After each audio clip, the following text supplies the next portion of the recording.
making a screencast of the presentation. So this will be recording my voice and recording the screen. So what I'll do is start with my presentation.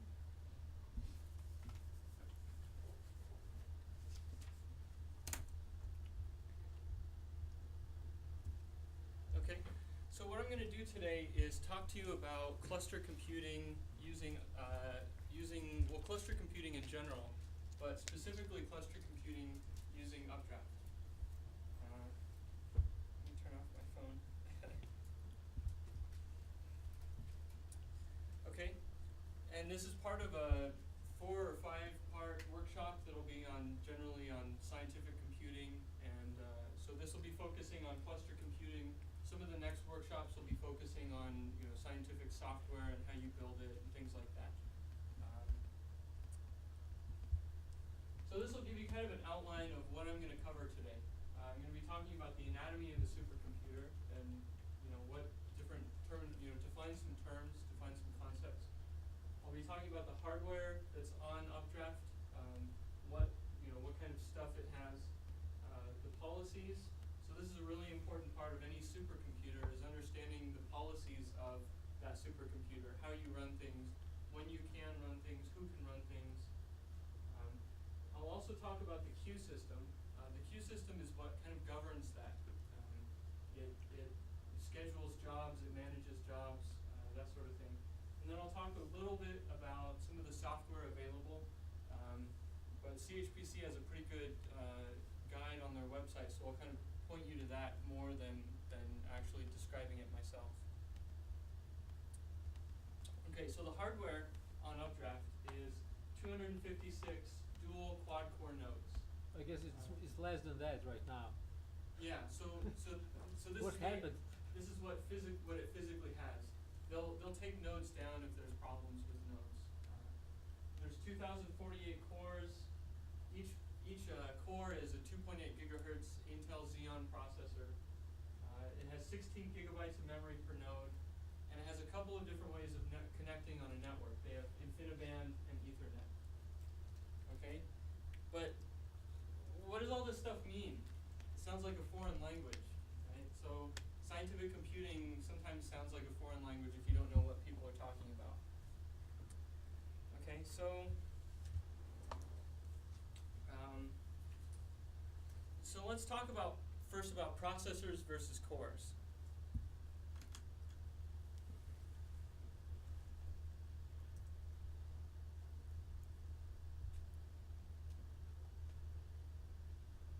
Okay, so someone tell me what I should draw here on the left side and the right side. So we have a motherboard, that's just the line. So what does the left side look like? What does the two processor case look like? Okay, so Tony's got two rectangle. So two boxes, right? So we've got two boxes representing two processors.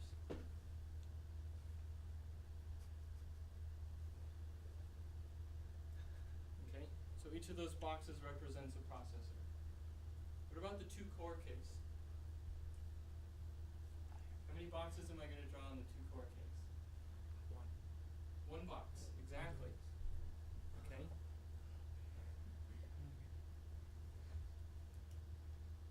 So physically, this is just one processor, but it has two cores.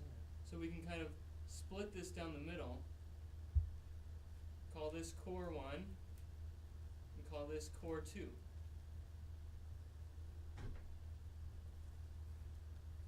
Okay? So does that make sense to everybody? So if we have a 4-core processor, so if we have 4 processors, we're going to have 4 boxes. And if we have a 4-core processor, we're going to have one box with now 4 divisions, 4 cores. You have 2 cores per processor. 2 cores per processor. Yeah. So 2 processors with 2 cores each. So Yeah, exactly. So you can think of this as you can sort of scale this up. Now if we have 4 2-core processors, we'll have 8 cores. Or if we have 2 4-core processors, we'll have 8 cores. So you can sort of mix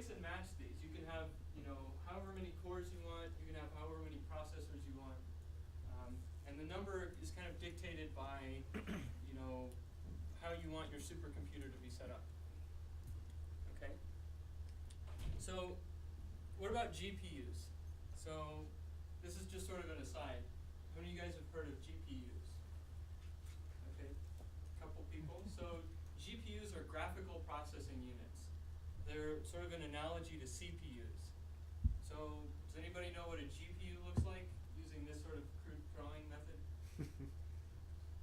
Another box somewhere. Okay, On so the video another, card. another box somewhere for On a the video, video card. card. Okay, so you can actually use GPUs for computing. So you could build a supercomputer cluster with just GPUs. GPUs are going to look something like this. Okay, you have one box, but now you have 240 cores. So that's ridiculous. 240 cores. So these are really good for running things that are what's called embarrassingly parallel. So if you have something that requires a lot of little tiny calculations that can occur all in parallel, then GPUs are perfect. And for things like graphics in a video game, when you're trying to trace a bunch of rays, GPUs are the perfect thing for that. Okay. So let's go back to the presentation. Okay, so now we can kind of understand this terminology. So we understand what a dual quad-core node is. Quad-core means there's 4 cores. Dual means there's 2 processors. So this is going to look like 2 boxes on the motherboard, and each box has 4 cores. Okay? Okay, but what about this? So what if we don't know ahead of time what's on our system? What if we don't know about our processors ahead of time? What can we do?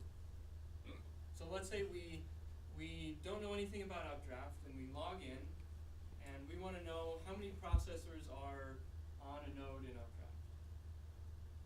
Okay, how can we do that? Command. A command, okay. So we can use the command line to find out some information about our hardware. Okay. Has anybody ever done this? Does anybody know what the command is? I know where to look it up and I've done it, but I can't remember it. Yeah. Okay, so I'm going to give you the command. And there's sort of 2 ways of doing this. As usual, there's a Mac way and there's an everybody else way. So the Mac command is called system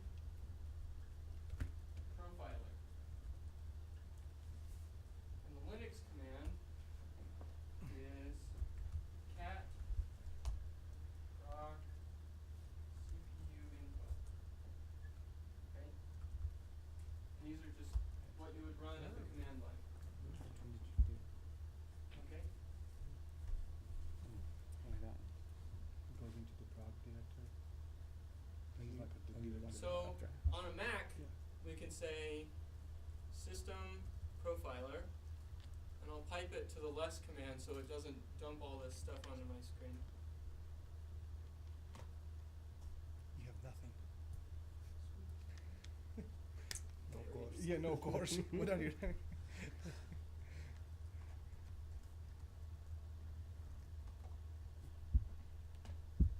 Okay.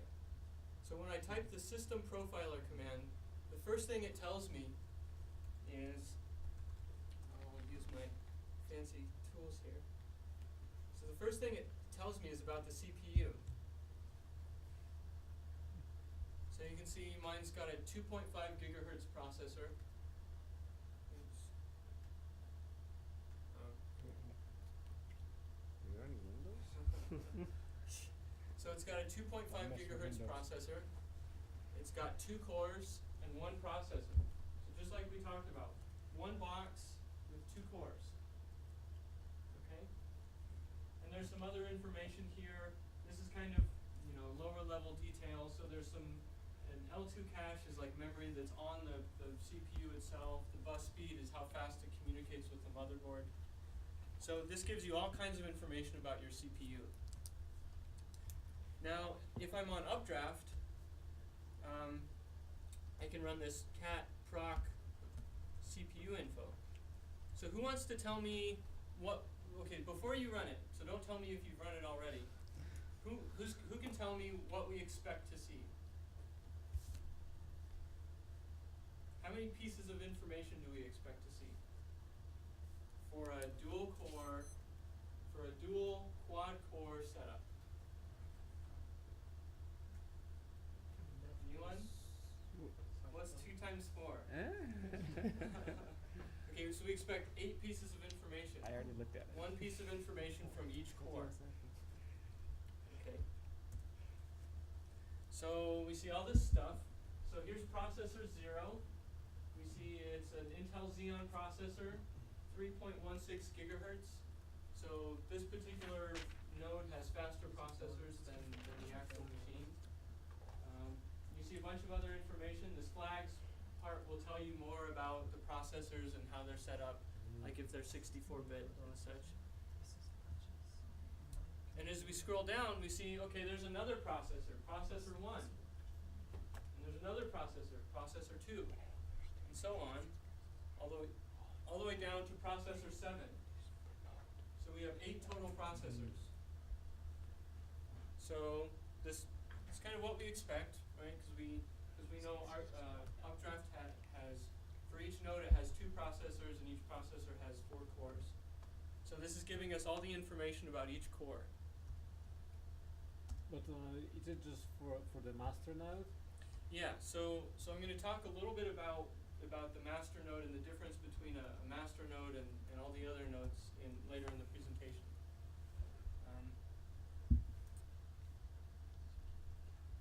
Okay, so one last thing remaining is this question of memory. So we have two questions remaining. One of them is memory. So how does memory fit into this picture? How do the processors interact with the memory? Can anyone tell me?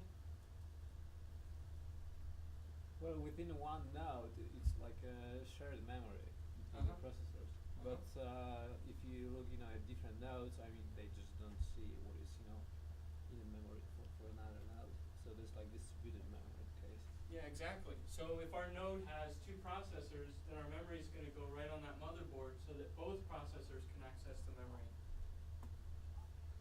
So if we draw what this looks like, we've got our 2 processors.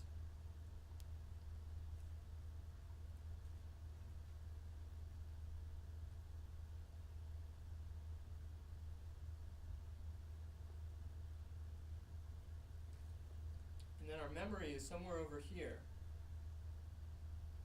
I'm going to represent using this container that's really badly drawn, because that's how you usually represent memory.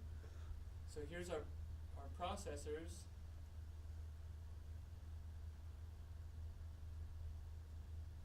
And here's our memory, which is 16 gigabytes.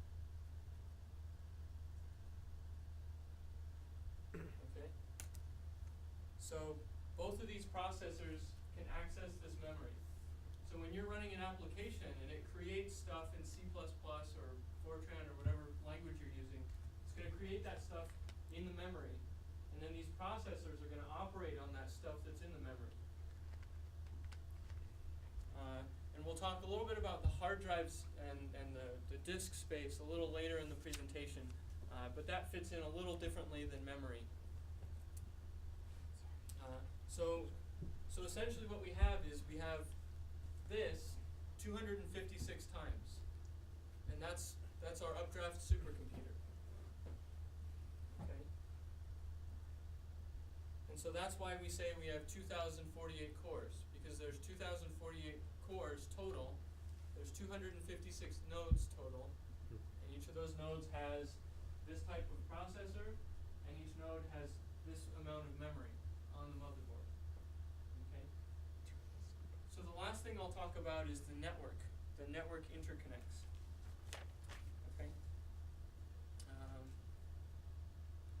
So we have Ethernet, which is kind of, standard what you have on your laptop, how you plug into the wall at the university. And there's also InfiniBand.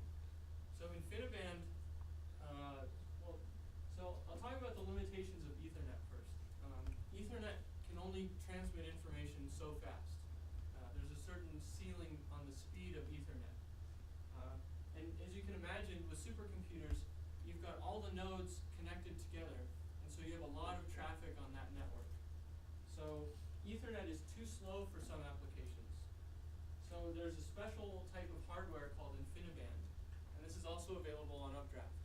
So InfiniBand transmits information at much higher rates, and the way it does that is by using physically different cables. So each of these nodes has a network connection, and when you connect them together, you get something that looks like that. That's an old. so Is this bad. updraft? Okay, now I know why things don't work. That's the case. No, this is not updraft. Okay, but this is just to kind of give you an idea of how many chords there are. So these are something on the order of how many chords updraft has. So cable management is very important when you're building a supercomputer. Okay, so I also want to talk about the head nodes or the master nodes. So in your supercomputer, when you physically log in from your laptop, you're not actually logging into a computing node. There's some node that has to be dedicated specially for people who are logged in but not using computing nodes. So when you do a change directory or a make directory, or when you compile your code, or when you edit a file, that has to use a processor. And so it uses these head nodes. Okay? And these head nodes are kind of the gateway between you and the compute nodes. But these head nodes are not for computation. Okay? So I'm going to do a simple example. Can I have a volunteer? Okay? You'll be my volunteer. Great. Okay. Oh, you raised your hand. Okay. So I'd like You you had the to question. log into updraft. Done. Okay. Now, I'm going to create a file for you. I'll create a MATLAB file that will. So I'm going to make a MATLAB file that's going to solve a bunch of linear systems that are really computationally expensive. He's gonna get me in trouble. I'm gonna get email from Anne upstairs. What are we doing?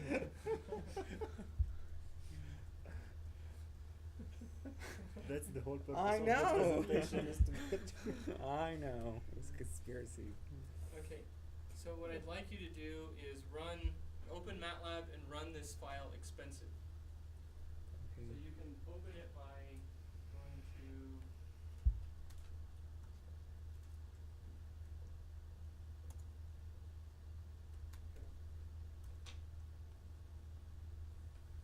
So you can just put tilde and then my user ID as the directory, and I'll put you right in my home directory. Do you see that? Oh, there it is. I don't know how to run MATLAB from here. I don't know how to run MATLAB. Do you want me to just copy it? I'll just copy it.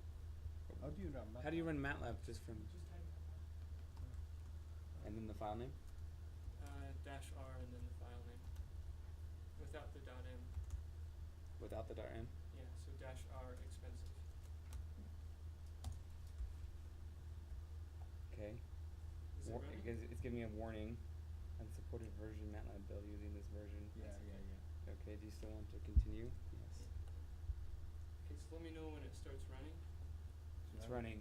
Okay, so now I'm going to run top. Okay, so U032 is mine. Oh, is it? It's loading. I know why. Okay, I logged into the What wrong did you one. do? Dude, I don't know. He went around the system. I don't ever run MATLAB this way. Okay, so when I run top, top will give me information about what's running Right. on these computing nodes. So see how MATLAB is right here, and CPU, well, it's not using much CPU. Okay. Why is this example working?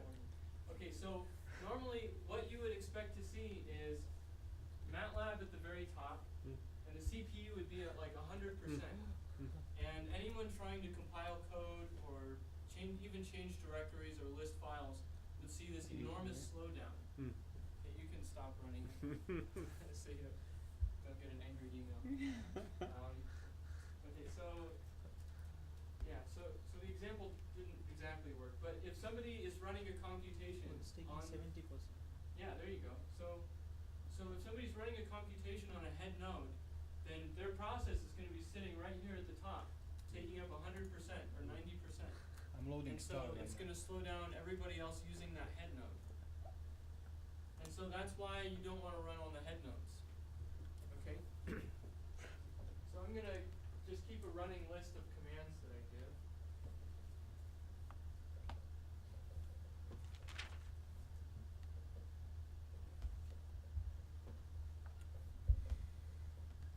So then we also saw this command top. So top gives you a summary of what's going on that node. Okay? There's also another command. So the users listed are listed with this, ID. Okay? It looks like somebody's running star CCM. Just to give the example. Yeah, okay, there we go. So perfect example. Somebody's running star CCM on the head nodes. You can see there's like 7 or 8 processes. Each of them are using like 35%. You're so sweet. So it's probably using every single core on this login node. And so if I try and do stuff, it's going to slow me down a lot. How many login nodes do we have? There's 2 login nodes. Okay. So this is updraft 1 and updraft 2 that I put on the slide. Okay. So let's say I want to know, who's the scumbag running this stuff. So I can copy this user ID,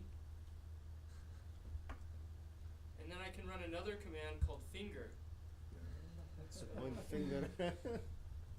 So if I type finger and the username, I'm going to see, oh, the scumbag is, that's me. My plan is to graduate. Okay, so finger gives you information about the individual. Sweet. And it also works in reverse. So if you want to know where someone's home directory is, you can do finger Charles, and it'll look up all the people named Charles. So there's me, Charles Reed, and it'll say, here's my login ID, and here's my home directory. So finger works both ways. Okay? Put finger on there. And one other command we can run, and this will give us an idea of who else we're affecting if we, run a big job on the compute nodes. We can type who. So who tells us who else is on the login node. So who else is logged into updraft 1? No, it's not. No, Was is not that my why fault. we don't always see the user directories because we may be logged into a different node, to a different. No, the user directories don't show up by default unless you've actually changed into their directory and then it shows up. Yes. Okay. So you just That's put what 2, happened right? yesterday. Updraft 2. Yeah. So where are the user directories actually stored? I'll get to that. Okay. So why am I not getting Oh, and this? Type finger, I'm getting this. New information, like if you just type in finger without any parameter, it shows you who Maybe back to with the this names. username, I Okay. only finger. If I type finger, I'm Sounds getting good. this. Okay, so that was our illustrative example. So we have 2 login nodes, updraft 1 and updraft 2. And if you just type updraft.chpc.utah.edu, that takes you to updraft 1. Which is the difference between the two? There's no difference. Updraft 2 is just more, it's not as used as much. So everybody log into updraft 2 so that we go and log into updraft 1. Yeah, in order to get one node at least. And there is also being edited. Well, so it's not going to affect whether you can get a nodes node more or not. easily, Damn. because these are both, these are both connected to the same nodes. So if you run Q sub from here or Q sub from here to submit jobs, it's going to work the same way. Okay.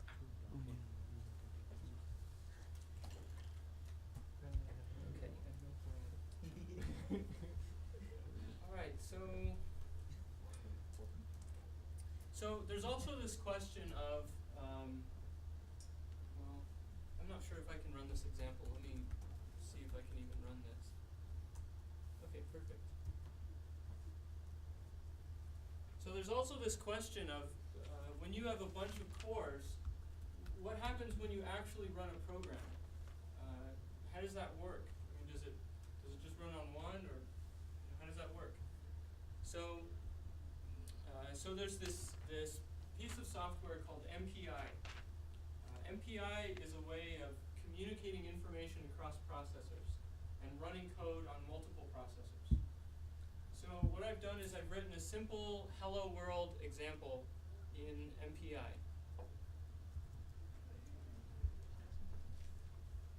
So I'm going to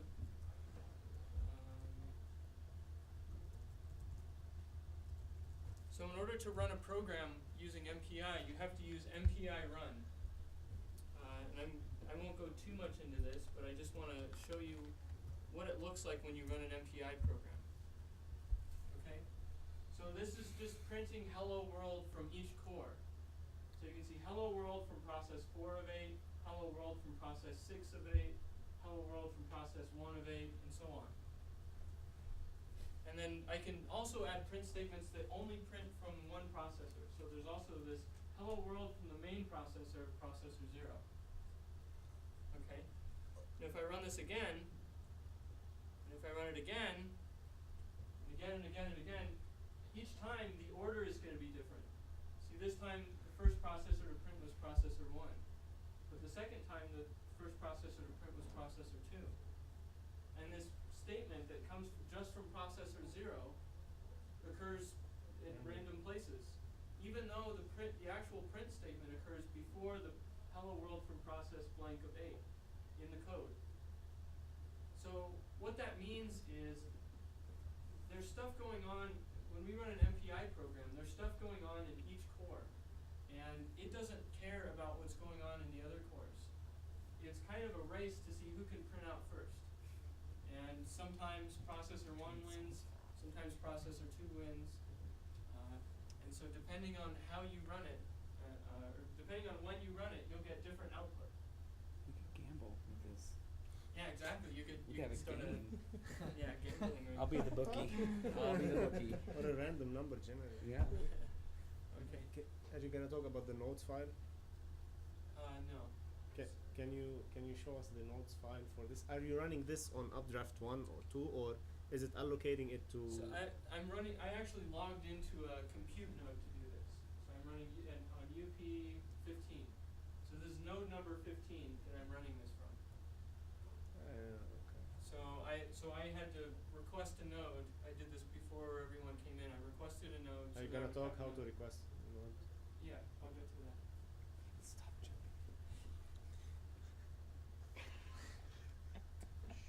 Okay, so we've talked about the hardware. We've seen what what a terrible supercomputer looks like. We've also talked about the head nodes. Yeah, so I'll just move on.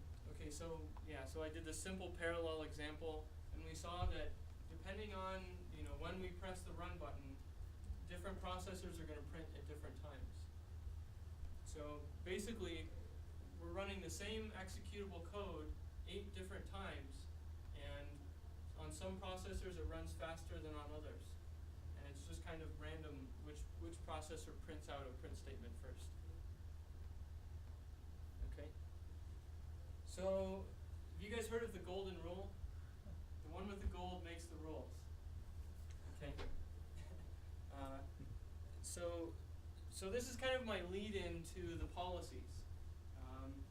Before we talk about policies, we have to talk about who bought all this hardware, who paid for all this hardware. Because according to the golden rule, whoever buys the hardware gets to dictate the policy. Because this is America. Okay, so this is kind of this connection here between hardware and policies. So the hardware came from 3 different sources. A third came from ICE, which is the Institute for Clean and Secure Energy. That's most of you here and everyone in this area. 1/3 came from CSAFE. CSAFE is a project that's been ramped down now, but it was the Center for Simulation of Accidental Fires and Explosions. And this was where the Uinta framework came from. This was like a 10-year, $10 or $20 million grant. I'm not sure how much it was. So a bunch of people, as a part of the CSAFE program, helped to pay for a third of this cluster. And the remaining 1/3 came from other people on campus who are using the supercomputer. So there's some people in chemistry and meteorology and all these different groups that are all using the supercomputer. So what that means is the policies are going to be set according to that pie chart. So CSAFE users and ICE users are running big jobs. They're running software that's designed to run on thousands of processors. So 2/3 of the people who paid for this cluster want to run big jobs. So updraft was designed to run big jobs. And so there's this question, whenever there's a supercomputer that you're looking at, there's this question of whether it's high throughput or high capacity. So high throughput means you're trying to put as many jobs through as you possibly can. Whenever there's an empty space, you fill it with a job. And the idea is to run that machine at 100% capacity, 24 hours a day, 7 days a week. The other is high capacity. So these are running high capacity jobs that are using up large portions of the processors that in a high throughput machine would sit in the queue for days and days and days. Because it's always easier to fit in a 2 or 3 node job than it is to fit in a 700 node job. Okay. So in order to accomplish this high capacity instead of high throughput, there's this idea of preemption. That bigger jobs can preempt smaller jobs. And this is what the QoS means. The QoS is quality of service. So the QoS tells you, when does your job get to preempt other jobs? Or when is your job able to be preempted by other jobs?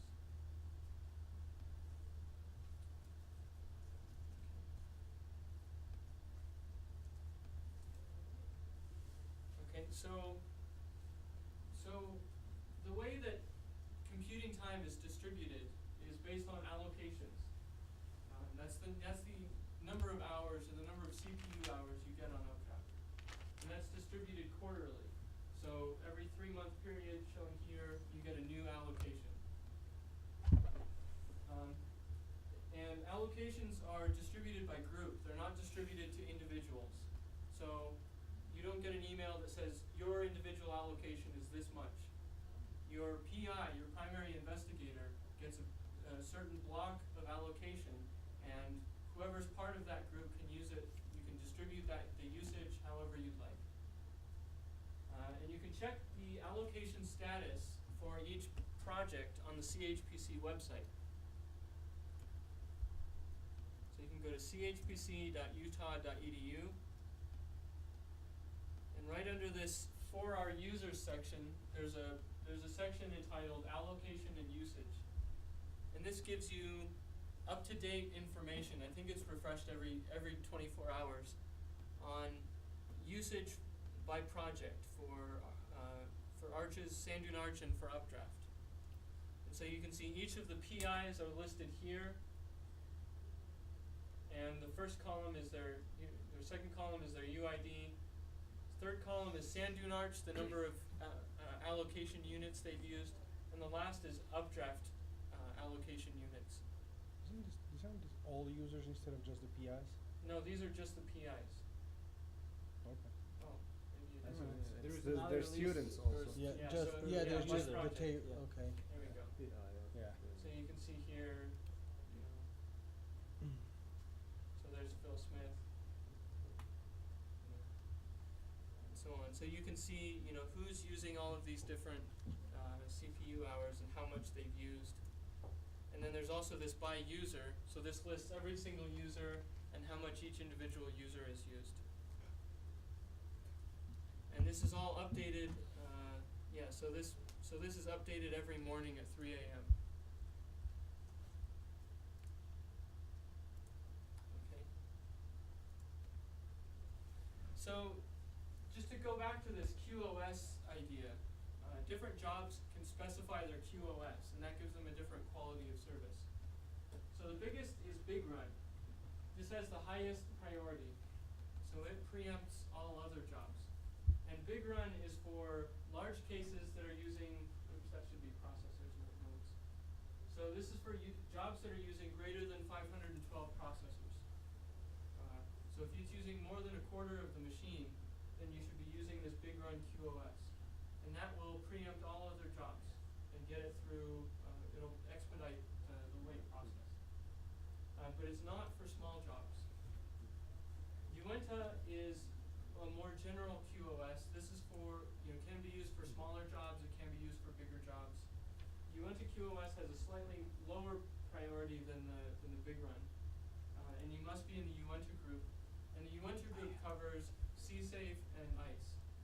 So there's 2/3 of the pie. And then there's also this QoS that's general. So this covers the remaining 1/3 of the pie. This is for users that, just general campus users for whatever group they happen to be in. And all three of these can preempt other jobs. So these are all using allocation. So when you run a job with Big Run or Uenta or General as your QoS, it's going to charge your allocation. There's also two more that are preemptible. They can be preempted. One is preemptible. So this only charges your allocation at a quarter of the rate. But the trade-off is it can be preempted by larger jobs. And then there's free cycle. So if you don't have any allocation left, and you're completely out of allocation, you can still run jobs on free cycle, but this basically plugs the gaps. It says if nobody else is running and there's free nodes, you can use those nodes. But as soon as a big job goes into the queue, or as soon as somebody with allocation puts a job in the queue, this will get killed. Okay, and so so let me just cover this, and then I'll show you on the command line what this looks like on updraft. So there's also these dedicated access times, or DATs, and this is to help facilitate this idea of running really big jobs. So the DAT gives you 48 hours access to using 100% of updraft. So if you're not a user on this DAT, then when you submit a job, no matter what your allocation is, you won't be able to get a job through. Unless you're a user on the DAT, in which case you have free access to the machine. So these happen on the 1st and 3rd weeks of the month for the Uenta group, and the 4th week of the month for general users. And so we can find out when the DATs are. You can either look on the CHPC website, or you can use this command show res, which stands for show reservations.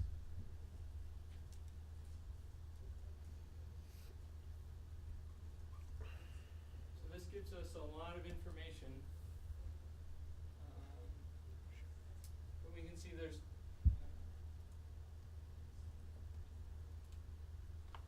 a reservation ID, a type, start and end time, how long it's going to be, and when the actual reservation starts.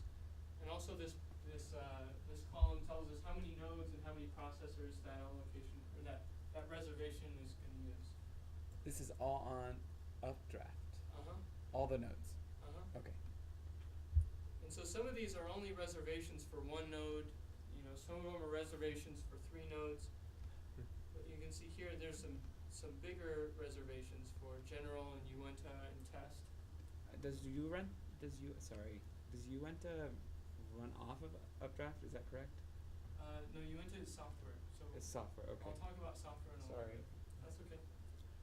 So Uenta in this context, Uenta is a group. So this is probably a general DAT and a Uenta DAT. Well, I'm not sure why the number of nodes is not large. So there's a certain amount of nodes allocated to Uinta though. Well, this isn't, so Automatically. this isn't a permanent reservation. This is, these are reservations starting on Thursday, March 11th at 6:17 p.m. Okay. So these are reservations that are for a certain amount of time. This doesn't tell you about that slice of the pie, or you know, Mhm. how much is Mhm. you know, distributed to each group. Right. Okay. Okay. Okay.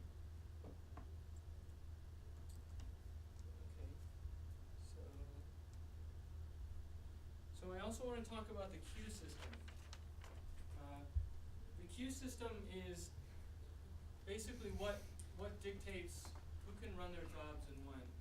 It schedules jobs, it organizes jobs, it figures out when your job can start, how long your job runs for, all of this sort of management level stuff. So it's called a PBS system.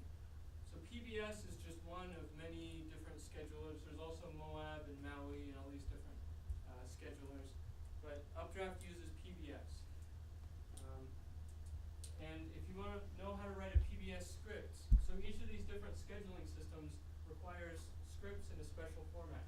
So the CHPC website has some examples of how you write a basic PBS batch script. And when you want to submit your jobs, you run this qsub command.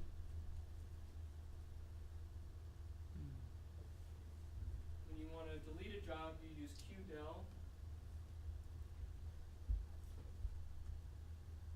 And when you want to check on your jobs, you use checkjob.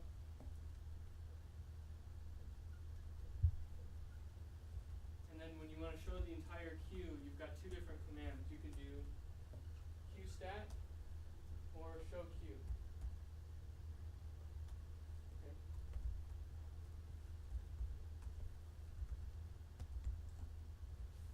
So let's do the show queue, or let's do the show queue command, just to see what the output looks like. So we have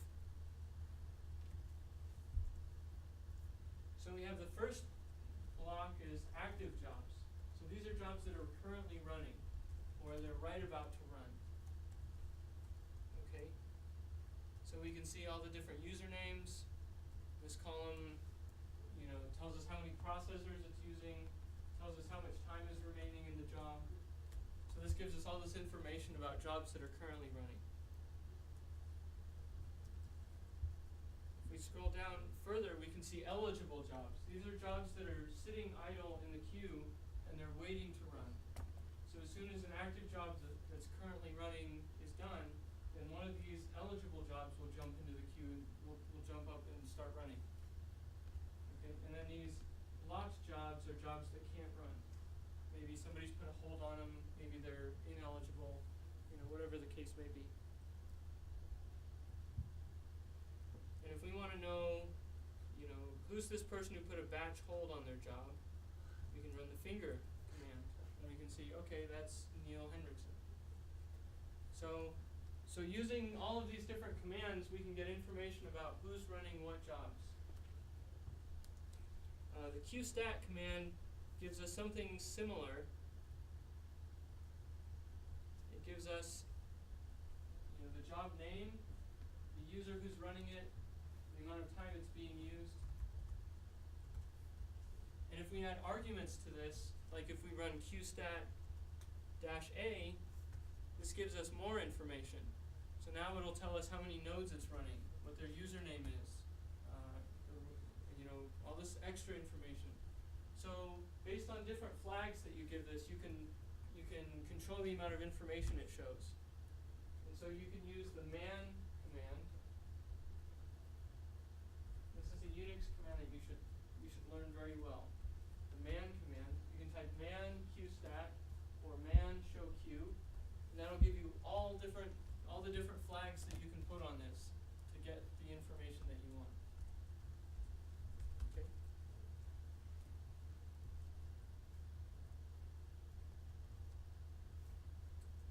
Okay. So now there's this last question of when you're running your jobs. So we know how it runs. It runs on these nodes. We know about memory. The memory's hooked up to the motherboard. We know how to submit jobs, and we know that there's this scheduling system that controls what jobs have what priority, and therefore what jobs run when. But there's also this question of where do we put stuff? So when you run your calculation and you're done with, you have the number you want, where do you dump it? So there's three places. There's the network file system, which is like home directories. There's the UN to disk space, which is for building code. And there's the scratch and temporary disk spaces, which is where you just dump a bunch of stuff before you've processed it.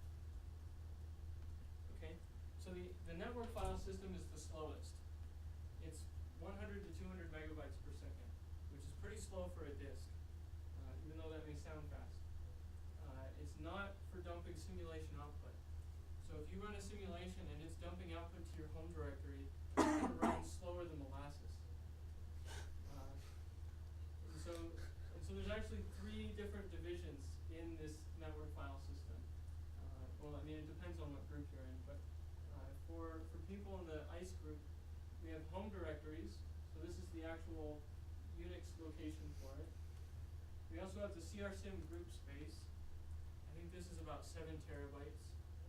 And we also have ICE group space. I think that's about 10 terabytes, give or take a couple of terabytes. And so within these directories, you know, there's your username like /u0by52682 or /Charles or / you know, whatever. So each individual has a directory within these directories, and that's where they have their NFS directory. And so you can use that to, you know, store your scripts, to put interesting plots, you know, whatever you want to put there. It's kind of like, you know, a self-storage, like it's just storage space. There's no quota per user? There's what? No quota per user? No. I believe there's a quota on the hard drive, on the home directories. And that's a system-wide thing. But as far as the CRSIM and ICE group spaces, there's no quotas. So the UN to disk space it's much faster to access than the home directories. It's about the same as the scratch directories. So this is pretty fast. It's around maximum about 800 megabytes per second. So when you're running your executable, you want to be able to access that executable code really quickly. And so that's the point of this UN to disk space. So you don't want to build code and run it from your home directory, because the limiting factor is going to be how quickly you can access the executable files. What you want to do is build it on the UN to disk space, which you can access much more quickly from the different nodes. And this is also not for simulation output.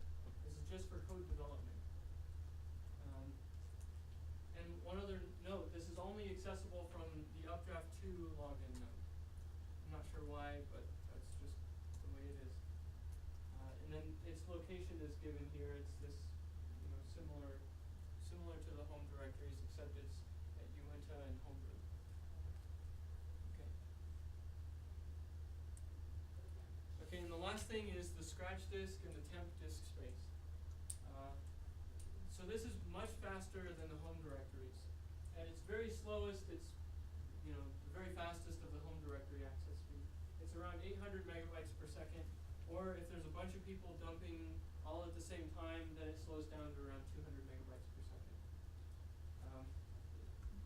One warning, this is cleaned randomly, and sometimes it crashes. This happened a couple of months ago, and it was a really big fiasco, and a bunch of people lost data because they didn't back it up. So don't think of this as like a permanent place to just keep stuff. This is a place where you keep really large files while you're processing them. Once you're done, you should get rid of them. And that's not been the case. People have just used it as storage space, so it's kind of always filled to the brim, and so before every DAT, you know, it kind of goes down to 80% and then fills back up to 100% when the DAT's over. So, but in general, this should be used as temporary storage space. And that's located at /scratch, and there's this general space, and you went to scratch spaces. And I think these are also around 10 terabytes. Where do you recommend we move our data after it's been dumped to the scratch disk? if you want to keep some of it. So you can move it to the CRSIM or ICE group spaces. Okay. You can move it to your home directory, although I don't recommend it for really large simulation dumps. Or you can process the data in place and just keep the processed data. Gotcha. Okay. And if you need to store something and there's no room, then you can talk to Phil about some other options, because he's got some hard drives. There's some hard drives on Reactor and Incendio. Okay. Just one note, like you said that these are cleaned monthly, and but also these are not backed up. Yeah. So I mean that's a little different story. Like home is backed up, so if home goes down or something, they can restore it. I think they do weekly backups or something. Mm-hmm. But this one, sometimes hard drives fail, and that's it. You lose the data, and it's not just because it's clean, but because the drive failed or something. And Yeah. That's so a great point. this is not backed up, and I know I give Ben hard time. Oh, he's not here. Yeah, Ben hard time because he keeps data simulations over there, but just copy to your home or to CRSIM, Yeah. and just yeah. Anyway, so Yeah, that's a great point. Yeah, this is not backed up. And then the one last thing is this temp space. So if you're on a node and you go to /tmp, that's storage space specific to that node. So this is just a couple of megabytes in size. It's not very large, but it's very fast. It's faster than both of the scratch spaces. So that's kind of a temporary storage space. Okay. So you can get disk information. CHPC sends weekly emails on Sundays about some of these disk spaces. It gives you basically a summary of who's using how much space. And so if you want to be added to any of those for the CRSIM or ICE or Scratch, or you went to disk spaces or anything like that, then you can email issues and they can add you to those lists. If you don't want to wait until Sunday, you can also run these two commands. DU, which is for disk usage. This tells you the disk usage of a file or a folder. And DF, which is disk free. So this is free space on on a disk drive. Okay? And generally you want to add the -H flag. The -H means human readable. So instead of telling you, blocks or sectors or whatever the machine understands, it tells you megabytes or gigabytes. So if I want to know how much scratch space is left, I can go to scratch uinta and I can run df dot. And I've made this an alias, so it already adds the -H. So this is telling me there's 7.7 terabytes in scratch uinta. There's 6 terabytes being used, which means we're using about 79% of that scratch space.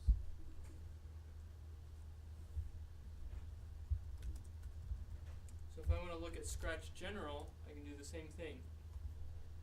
So Scratch General is about 4 terabytes. There's 2.5 terabytes being used, so it's about 65% full.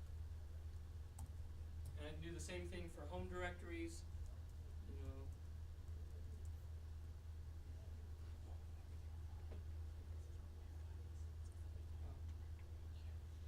I guess not. Well, anyway, so you can do this for scratch spaces and get a really quick idea of how much is available. Okay. And if I want to run this on a file, let's say I want to run it on this, startup.m. So this tells me the size of that file, 4 kilobytes. If I run this on a directory, this can take a while if your directory is big, but it'll tell you the actual size of that file. And one other flag that may be useful is -S. So if you run this on a directory, it's going to give you information about every single file and folder that's contained in that directory. So if it's a big directory, you're just getting all this junk on your screen. So -S is for summary. That'll just give you a one-line, short, sweet, simple summary. This is how much is being used. Okay.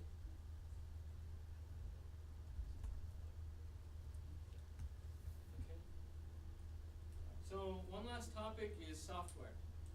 As I mentioned at the beginning, I don't want to go into how to use this software because CHPC has already done that. But what I want to do is kind of give you a bird's eye view of what's available. So there's lots of compilers. There's the GCC compilers, Intel compilers, because these are Intel processors. So these can build your binaries to be a little bit faster on Intel, specifically Intel processors than a GCC would. But it doesn't work for, say an AMD processor. There's Pascal compilers, there's Portland group compilers, there's all kinds of different compilers. There's also lots of different MPIs. There's MPI-CH, there's MVA-PICH, MVA-PICH2, there's OpenMPI, there's QLogic, there's all kinds of different MPIs.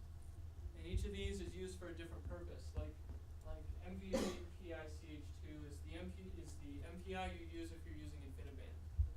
So all these different MPIs have their different purposes. There's also lots of different linear algebra packages. There's Atlas, which is the automatically tuned linear algebra system. There's BLAS, which is basic linear algebra system, or software or whatever. There's LAPACK and ScaleAPACK, which kind of does the same thing as Atlas but a little differently. There's the IMKL, which is the Intel math libraries, which you actually have to pay for, but it's really nice because it provides everything in one cohesive package instead of having to figure out what header files you need and stuff. There's also third-party packages like Hyper and PETC, which are used by Arches. So there's lots of software. There's all kinds of different software. There's chemistry software. There's statistical software. So if you want a full list, you can go to CHPC's website. And they've got on their website, so if you go to the CHPC homepage, they've got a whole section here dedicated just to software documentation. So you can click this More button and get a big long list of all the different software packages they support. Okay? So there's lots of software and there's plenty of documentation on how to use it.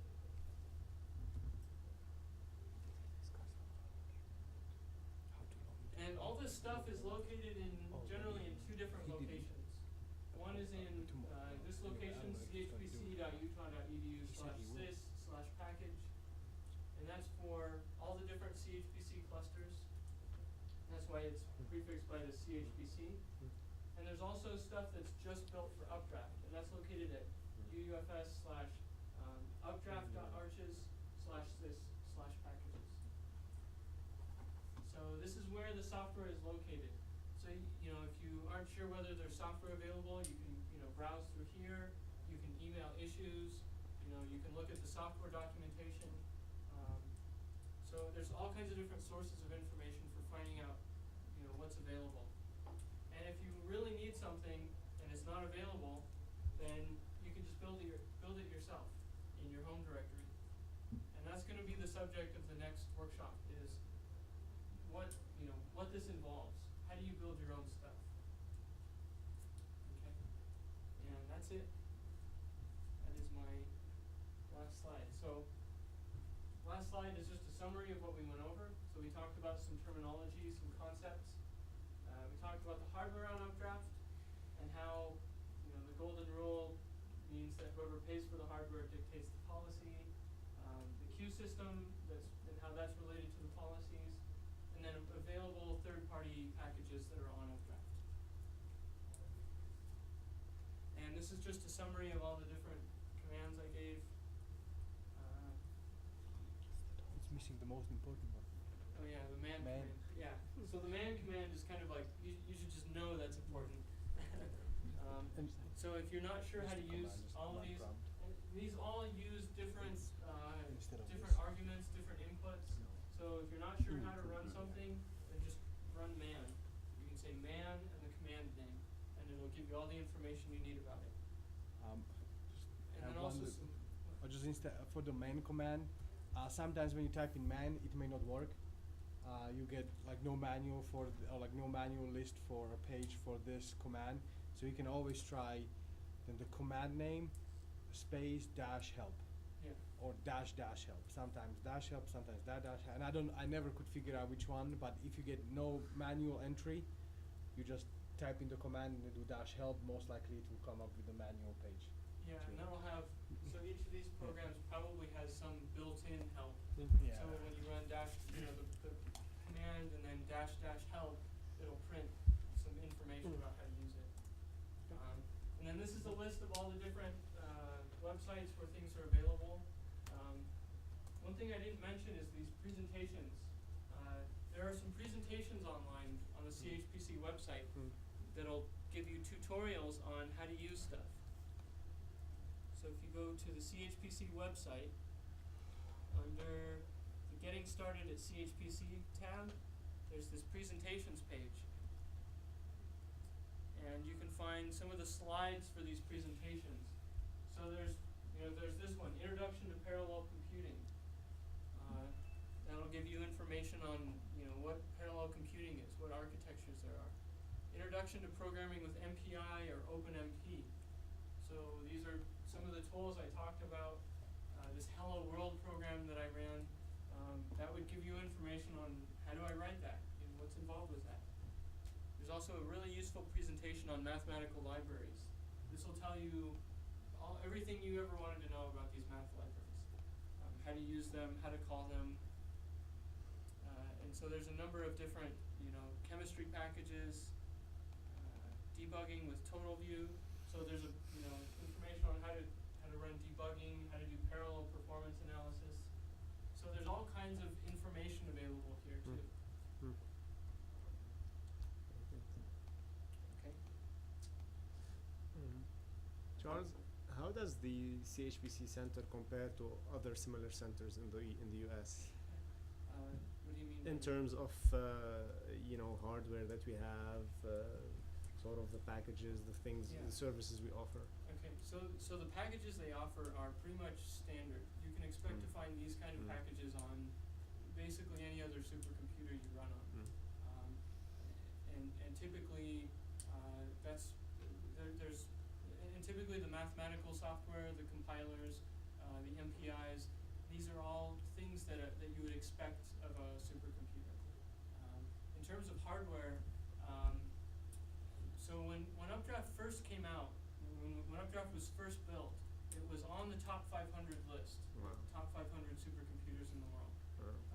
So it wasn't number 5 or number 10, it was number 200 something, but it was substantially fast. At this point, it's moved down substantially, it's no longer on the list, but that kind of gives you an idea of where it was when it first came out and where it stands in relation to other computers. If you remove the national labs from the picture, if you just compare in terms of universities, do you have an idea where we stand? In terms of, Just academic. I don't know. Okay. I know that there's, it's not the fastest and it's not close to the fastest. Yeah, it's not. It's a little bit further down the list. Yeah. Yeah. Even for academia. Yeah. Yeah. But it's okay. Yeah, it's It's a supercomputer. It's not a regular computer, it's a supercomputer. So, Yeah. Thank you, alright, Charles. so any other questions, any comments, any thoughts? But Yes. So you said that CHPC backs up the home directory, right? Yes.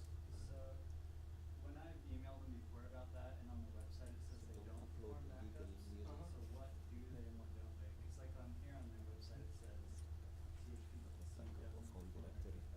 Right, so they don't back up things unless you ask them to. And the reason is they don't have extra disk space laying around. And so if you want them to back it up, you have to pay for the storage space to do that. I think at least they do the home directory, right? All the home directories will be backed up. No, not unless you. It depends on the group. Each group that has some share. As you saw, there is like a home and the grp underscore something. So this like the boss of this group, and the boss has to decide. Okay, do we want the backup or not? Do we want it like weekly, monthly, or whatever? And this guy has to provide mandate for all equipment which is required to do this task. So even for our meteor group, I mean not everything is backed up. At least it wasn't even like a year ago. Now it is. But that's just because so let's just get money and let's found storage and everything for that, and not now it is. So I think CRSIM group data will be backed up. Yeah, the CRSIM group's home directories are Yeah, because I deleted some of my stuff and I got it in back. Yeah. Yeah, but it depends on the advisor and the group, and so if it's not, then you can email issues at CHPC. They'll tell you if it is backed up, and if it's not, they'll tell you what the procedure is to get it backed up. There could be a way where you could run a regular script on your local machine, or you'd have your own hard drive that would copy on a daily basis your home directory to your own Yeah. external hard drive. So You could do that. It'd probably slow down the home disk. yeah. Everybody would hate you. But yeah, there's lots of options. So I think I know that like when you run DU or DF on a disk, when they send out the disk summaries, the reason they do it on Sundays is because they do it at Sunday at 3 a.m. When nobody else is using the disk, so it doesn't slow down the disk. Because when you run that DU It's command on the gonna entire scan drive, the entire drive. it's gonna take a couple hours, and it's gonna run really slow while you do it. Or a week. Any other comments or questions? Yes. Okay. Should I be automatically signed up to the Uinta group, or do I have No, to you- do something? You'll have You to, have to. so when you create a username, they'll have to add you to different groups. And so you need to email issues@chpc.utah.edu. But I You'll can. tell them you're in Phil Smith's group, that he's your advisor, or James is your advisor, or whoever, and then they'll add you to that group once But- they get approval from your advisor. Yeah, so actually the faster way may be talk to Phil to send Phil an email to send them an email, because they will tell you talk to Phil to send them an email. When you Does it- first signed up, yeah. what supervisor name did you put, James or Phil? I don't know. I didn't sign up. It was set up for me. Okay. Yeah, just I think. either one. Yeah. Yeah, they will add you. Yeah. All right. Okay. Thanks so much, Charles.